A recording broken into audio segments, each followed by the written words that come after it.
The Data Use and Access Act 2025 has been described by ministers as a pro-innovation reform that will make the UK more competitive, but behind the political branding, it represents one of the most significant changes to personal data rights since the GDPR era, and many experts argue it shifts power away from the public and towards the state and large corporations. At the centre of the controversy are new rules that allow broader data sharing between agencies and private companies, especially in law enforcement, public security and service delivery. The government argues these changes are necessary for efficiency, but civil liberties groups warn that loosening oversight while expanding access creates a perfect storm where intrusive data use becomes routine and far less accountable. One of the biggest concerns is the weakening of protections around automated decision-making.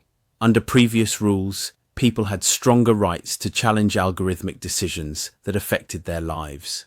The new Act narrows those safeguards. That means everything from benefit assessments to credit decisions could become more opaque, harder to dispute, and more vulnerable to hidden bias. Oversight has also been diluted. Roles that once scrutinized surveillance systems have been abolished or absorbed into broader departments. Critics say this reduces specialist scrutiny at exactly the moment when AI-driven data processing is accelerating fastest. There is also the international dimension. The EU has already raised questions about whether weakened UK standards threaten the UK's adequacy agreement. If trust in British data governance declines, it could damage business, cross-border services, and the rights of UK citizens whose information flows globally. Supporters of the Act insist that nothing here undermines human rights, but history shows that whenever transparency shrinks and surveillance powers widen, the public usually discovers the cost too late.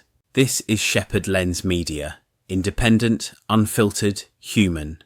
Please like, share, comment and subscribe to the channel.